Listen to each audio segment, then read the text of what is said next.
विहंगम चाल, बहुत ध्यान से समझना विहंगम चाल को।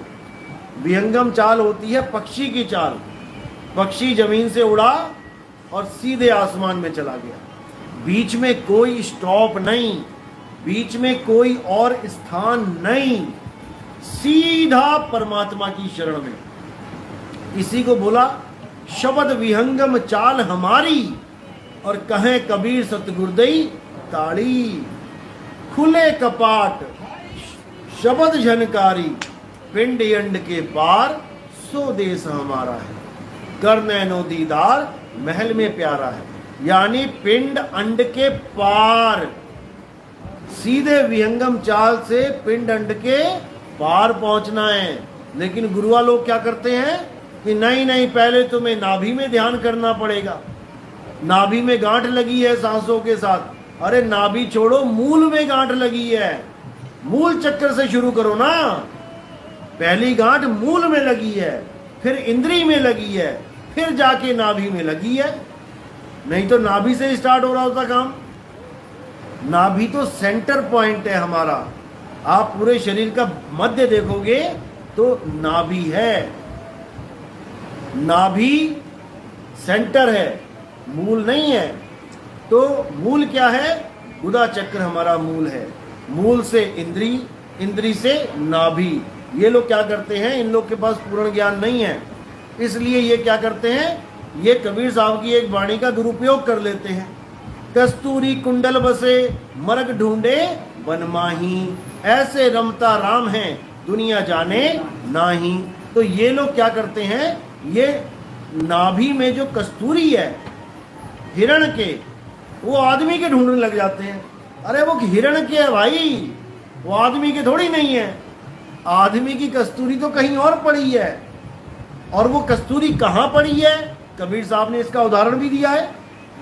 अधर द्वीप तहाँ गगन गुफा में है निज वस्तु सारा।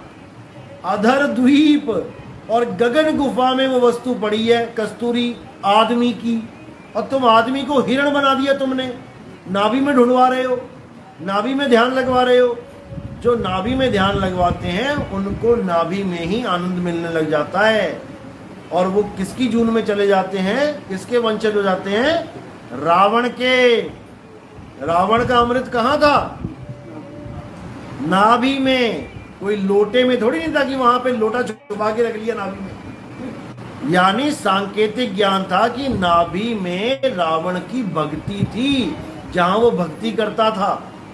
नाभि में उसने अमृत रखा हुआ था, यानी उसका अमृत जो 10वें द्वार में है वो नाभि में ढूंढता था वो, इसीलिए मारा गया, इसीलिए मारा गया। तो कहते हैं अमृत के लिए क्या बोला, 9 द्वार नहोदर फीके, रस अमृत 10वें चुईजे। कि 9 द्वार नहोदर फीके, रस अमृत 10वें चुईजे। अब ये लोग नाभि को 10वां द्वार बता देते हैं कि नाभि ही 10वां द्वार है, जबकि नाभि 10वां द्वार नहीं है। नाभि है 12वां द्वार, जिसके द्वारा बच्चे को सारा खाना पीना मिलता है। जब आप गर्भ में थे तब यही नाभि से आपका कनेक्शन जोड़ रखा था।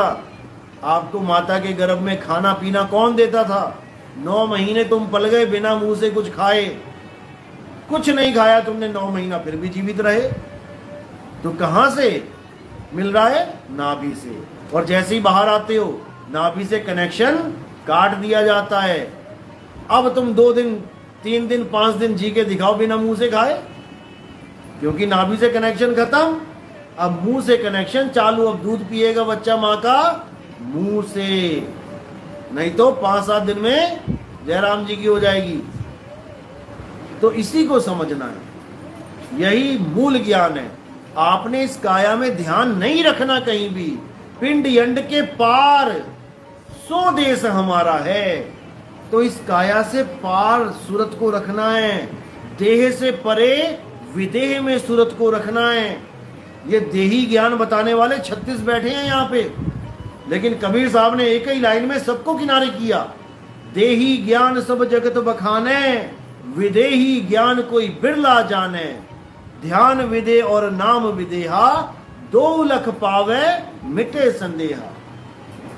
देही ज्ञानियों को तो रिजेक्ट मार दो पहले ही, जो ये कहते हैं कि गुरु की शक्ल का ध्यान करना पड़ेगा तभी परमात्मा मिलेगा। भूल जाओ, फिर तो सारे आंख वालों ने ठेका ले लिया जो गुरु की शक्ल देख सकते हैं। अंधों को तो फिर परमात्मा मिलेगा ही नहीं, क्योंकि वो गुरु की शक्ल देख ही नहीं सकता, वो तो अंधेरा देखेगा। तो उन लोगों के लिए कोई और सतगुरु है क्या? आंख वालों का कोई और है और अंधों का कोई और है? ऐसा नहीं है। ये आंख वालों का जो गुरु बना बैठा है, ये असल में इंद्रिय ज्ञानी है। ये इंद्रियों से ऊपर नहीं उठ पा रहा, ये अपने आप को चमड़ा मान के बैठ गया है, इसलिए इसको अगला जन्म भी चमड़े का मिलेगा। और जो अपने आप को आत्मा जान लेता है, वो सदा सदा के लिए आत्मा में स्थित हो जाएगा। उसको इस चमड़े की जरूरत नहीं पड़ेगी, क्योंकि वो अपने स्वरूप को जानता है। इसीलिए साहिब ने कहा, जो अपने स्वरूप को नहीं जानता वो गुरुआ है। गुरुआ गुरु नहीं है। गुरुआ तो घर घर फिरे, कौड़ी केर 50 और अपने रूप की खबर नहीं, शिष्य करण की आस। वो ये नहीं जान पा रहा कि मैं शरीर नहीं हूं, मैं आत्मा हूं, और शिष्य बनाने में लगा हुआ है। अब अपना स्वरूप क्या बता रहा है कि मेरी फोटो खींच के मेरी फोटो का ध्यान करो। अरे भाई, तेरी फोटो थोड़ी नहीं है ये 5 तत्वों की फोटो है। 5 तत्वों का शरीर है, तुम्हारी फोटो नहीं है ये। जैसे कोई आदमी कुम्हार मिट्टी का घड़ा बना दे, तो उसकी फोटो खींच रहे हो, तो किसकी फोटो खींची तुमने? मिट्टी की फोटो खींची। ऐसे ही ये कुम्हार ने जो घड़ा बनाया है, ये 5 तत्व का, तुम अगर इसकी फोटो खींच के कह रहे हो कि इसका ध्यान करो, तो भाई तुम्हें अभी यही नहीं पता कि तुम मिट्टी नहीं हो। इसीलिए सारे गुरु जितने भी बैठे हैं, अपने स्वरूप को ना जानने के कारण खुद को आदमी मानते हैं और चेलों को आदमी और औरत मानते हैं, इसीलिए फंसे पड़े हैं। वो नाम को नहीं जानते कि नाम क्या ताकत है। नाम सब घट में समा रहा है। सब घट मेरा साइया, सुनी सेज ना कोय, और बलिहारी वा घट की, जिस घट प्रगट होए। वो नाम सब में विराजमान है। उसी को बोला, तुमसे कहूं मैं नाम विचारी, और ना वो ज्योत ना पुरुष ना नारी। वो नाम यानी आत्मा, आत्मदेव पुरुष और नारी नहीं है। जब आत्मा पुरुष और नारी नहीं है, तो तुम कैसे पुरुष और नारी हो गए जीवन के? तुम भी पुरुष और नारी नहीं हो। ये केवल 5 तत्वों का घड़ा लटका दिया तुम्हारे सिर पे, तुम अपने आप को घड़ा मान के बैठ रहे हो। तो जब तक ये भरमजाल तुम्हारे दिमाग से नहीं निकला, तब तक भूल जाओ कि तुम भक्ति कर पाओगे। तुम्हारे बस की बात नहीं है। तो सबसे पहले तो खुद को भी विदेही समझो और अपने गुरु को भी विदेही समझो। तुम्हारा गुरु भी देह नहीं है, तुम भी देह नहीं हो। रविदास जी महाराज कोई देह नहीं है जो आदमी की मूर्ति बना के तुम उसकी पूजा कर रहे हो। मीराबाई कोई लेडीज नहीं है कि तुमने उसको कृष्ण जी की मूर्ति पकड़ा के बंजारन बना दिया, गली गली घूम रही है। ये केवल देह हैं और हम देह से परे आत्मा है। इसीलिए कबीर साहब ने पूरा जोर लगाया आत्म ज्ञान के ऊपर। जब लग ना चीनोगे आत्म, तब लग ना मिली है परमात्म। तुम आत्मा को छोड़ के सीधे परमात्मा के पीछे भाग रहे हो, इसलिए वो तुम्हें नहीं मिल रहा। तुम दूध को छोड़ के दूध को नाली में फेंक रहे हो और घी को ढूंढने के लिए गली गली में भटक रहे हो, तुम्हें नहीं मिलने का, क्योंकि घी दूध में है और दूध की तुम्हें परख नहीं है कि दूध में घी है। तो परमात्मा कहाँ रहता है? हमारी आत्मा में। आत्म में राम, राम में आत्म, चीनस गुरमुख विचारे। कहीं और परमात्मा को नहीं ढूंढना है। परमात्मा हम सबकी आत्मा में विराजमान है। जैसे खुशबू फूल पे विराजमान है। तुम फूलों को रिजेक्ट मारते जाओ और खुशबू को ढूंढो, कहाँ मिलेगी? नहीं मिलेगी। तुम फूल के एड्रेस पे पहुंचो, किसी बाग में पहुंचो, देखो खुशबू ही खुशबू है, लेकिन नहीं समझ में आ रहा है। इसीलिए साहिब ने बोला आत्मज्ञान बिना नर भटके, कभी काबा कभी काशी, जल में मीन प्यासी, मोह देखते आवे हंसी। हमारी आत्मा में ही परमात्मा का वास है, लेकिन हम नहीं समझ पा रहे। हम गलती से अपनी काया में ढूंढने लग जा रहे हैं, क्योंकि वाणी का हमें अर्थ नहीं पता, क्योंकि हमें भेद नहीं पता। वाणी कह रही है सब कुछ अंदर बाहर नाही, और बाहर खोजे परम पुलाही, यानी भरम में भूल जाओगे। अब वाणी कह रही है सब कुछ अंदर, किसके अंदर? मेरे अंदर। मैं कौन हूं? क्या मैं शरीर हूं? नहीं हूं। तो फिर शरीर के अंदर हुआ? नहीं हुआ। मैं क्या हूं? आत्मा हूं। तो कहां हुआ? आत्मा में हुआ। तो वाणी कह रही है आत्म में राम, आत्मा में राम बसा है, शरीर में राम नहीं बसा कि तुम शरीर के अंदर ढूंढने लग जाओ। कोई नाभि में ध्यान लगवा दिया किसी ने त्रिकुटी में ध्यान लगवा दिया, किसी ने मूल चक्र में ध्यान लगवा दिया, किसी ने कंठ में लगवा दिया, किसी ने श्वासों में लगवा दिया। श्वास में कहाँ है? श्वास भी पिंड में ही है, इस काया में ही है, लेकिन परमात्मा काया में नहीं है। वो अजूनी है, जो 84 लाख जूनों में इंसान जून में नहीं आता, वो जूनी है। तो साहिब कह रहे हैं मोको कहाँ ढूंढे रे बंदे, मैं तो तेरे पास में, बिल्कुल पास में। लेकिन वो पास ही सबसे दूर हो बैठा है, क्योंकि उस पास का एड्रेस नहीं पता। तुम्हारे पास में कोई चीज पड़ी है, लेकिन तुम्हारे पीठ के पीछे है, तुम्हें दिखाई नहीं दे रही, इसीलिए वो दूर है। तो परमात्मा भी हमारे पीठ के पीछे है, वो मुझे देख रहा है, और मैं उसको ना देखकर सरगुण और निर्गुण को देख रहा हूं। इसलिए साहिब बोल रहे हैं मैं तो देखूं तुझको और तू देखे कहीं और। लानत ऐसे चित पर, एक चित दो ठौर। ये सारी दुनिया जितनी झगड़ा कर रही है धर्म के नाम पे, भगवानों के नाम पे, अध्यात्म के नाम पे, इनका केवल 2 पॉइंट का झगड़ा है।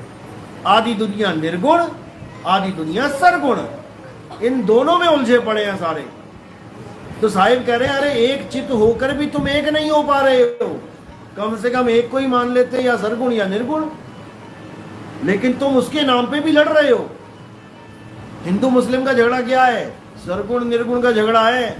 मुसलमान कह रहे हैं परमात्मा निराकार है, अल्लाह निराकार है। हिंदू कह रहे हैं भैया जी राम है हमारे, कृष्ण है हमारे, साकार हैं। झगड़ा यही है। जबकि शिव महापुराण पढ़ो, शिव महापुराण में आप शिव जी के स्वरूप पढ़ो, सामने इंडेक्स होता है, इंडेक्स में देखो क्या लिखा है, शिव जी के 2 स्वरूप, साफ लिखा है। शिव जी के 2 स्वरूप हैं, एक साकार एक निराकार, यानी एक सरगुण एक निर्गुण। तुम चाहे निराकार को मानो चाहे तुम साकार को मानो, तुम शिव जी को ही मान रहे हो। अभी आप लोग को नहीं पता शिव जी है कौन।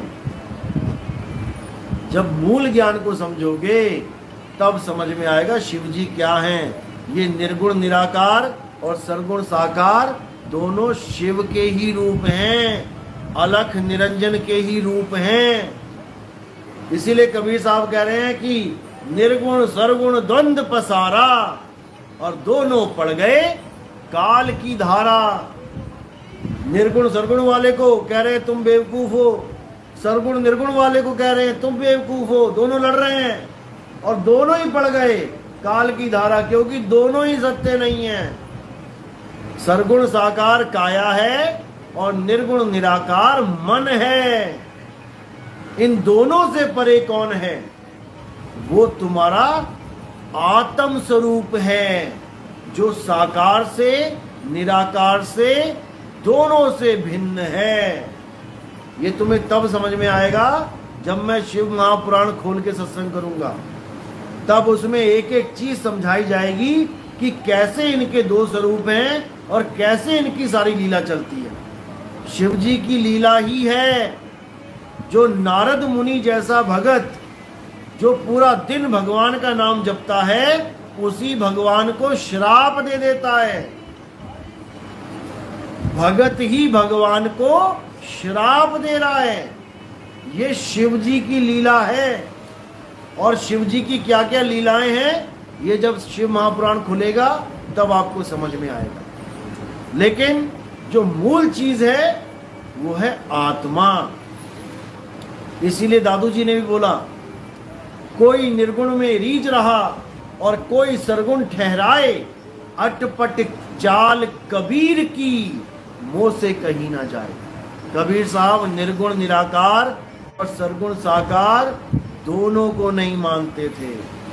ये लोगों को नहीं पता है। अभी लोग उनको निर्गुण वाले समझते हैं कि कबीर साहब मूर्तियों का तो खंडन करते थे, लेकिन वो निर्गुण निराकार परमात्मा की बात करते थे। नहीं करते थे। उन्होंने निर्गुण निराकार ब्रह्म और माया को बोला है। निराकार निर्गुण है माया। हर जगह उन्होंने निराकार को माया बोला, ब्रह्म बोला, और साकार को उन्होंने खंडन किया। लेकिन निर्गुण सरगुण दोनों से न्यारा और जानेगा कोई जाननहारा, वो कबीर साहब ने ज्ञान दिया है। ना निराकार है परमात्मा, ना साकार है परमात्मा, दोनों से परे शब्द स्वरूप है परमात्मा। अरे हम हैं शब्द, शब्द हम माही, और शब्द से भिन्न और कछु नाही। शब्द न बिन से देही, कहें कबीर हम शब्द सने। शब्द ही हमारा रूप है। आप भी शब्द हो। कहते हैं शब्द हमारा तू शब्द का, सुन मत जा सरक, और जो चाहे निज रूप को शब्द ही ले परख। लेकिन कौन परखे शब्द को? ऐसा जाल बुन दिया शब्दों का कि कोई निकल नहीं पा रहा है। तो साहिब को कहना पड़ा, अरे शब्द शब्द बहु अंतरे, सार शब्द मत लीजिए। और कहें कबीर जहां सार शब्द नहीं, दृग जीवन सो जीजिए। धिक्कार है उस जीवन पे जो सार शब्द की पहचान इस इंसान चोले में नहीं कर पाया। कब करेगा फिर? जब कसाई का बकरा बन जाएगा, तब समझेगा शब्द क्या होता है। इसीलिए कबीर साहब ने बार बार समझाया कि ये वो शब्द नहीं है जो बोल के, लिख के, पढ़ के, सुन के लिया दिया जाता है। अरे शब्द शब्द सब कोई का है, वह तो शब्द विदे और जीवा पे आवे नहीं, निरख परख कर ले। ये कोई मंत्र नहीं है कि गुरुजी ने मंत्र दे दिया और तुम मंत्र जप जप के पार हो जाओगे। अरे तंत्र मंत्र सब झूठ है, इनमें न उलझे कोई, और सार शब्द जाने बिना कागा हंस ना होए। कागा हंस होने का मतलब है तुम्हारा स्वरूप ही बदल देगा शब्द। अब तुम देह स्वरूप कागा नहीं रह जाओगे, अब तुम आत्म स्वरूप हंस हो जाओगे। जिसको साहिब ने बोला शब्द ना बिन से देही, देही बिनस जाएगी, कागा रूप खत्म हो जाएगा, और तुम शब्द को छीन के शब्द में समा के शब्द ही हो जाओगे। जाप मरे अजपा मरे अनहद भी मर जाए, सूरत समाए शब्द में, वाको काल ना खाए। तो शब्द में जब सूरत रम गई तो वो शब्द ही हो गई। नदी तब तक नदी है जब तक वो समुद्र में गिर ना जाए, समा ना जाए। गंगा तब तक गंगा है जब तक समुद्र में समा नहीं गई। समुद्र में समाने के बाद गंगा का अस्तित्व ही खत्म हो जाता है। यानी जब तक गंगा है तब तक वो समुद्र नहीं है, और जब समुद्र हो गई तो वो गंगा नहीं है। जब मैं था तब हरि नहीं, अब हरि है मैं नहीं। तो ये समझना है आपने कि कैसे आपने हरि हो जाना है, हरि को पाना नहीं है। ये पाने के चक्कर में मारे जा रहे हैं सारे कि मुझे भगवान का दर्शन हो जाए। अरे भगवान का दर्शन नहीं करना है, भगवान हो जाना है। तो कहते गरीबदास जी की वाणी है, कोटि तो ब्रह्मा भय और कोटि भय ईश, साहिब तेरी बंदगी से जीव बने जगदीश। ये जीव ही जगदीश हो जाएगा जब ये अपने मूल स्वरूप को जान जाएगा। तो गुरु चेले वाला भेद नहीं है वहां पे कि वहां भी तुम्हारा गुरु जी मिलेगा कोई सोफे पे बैठा हुआ,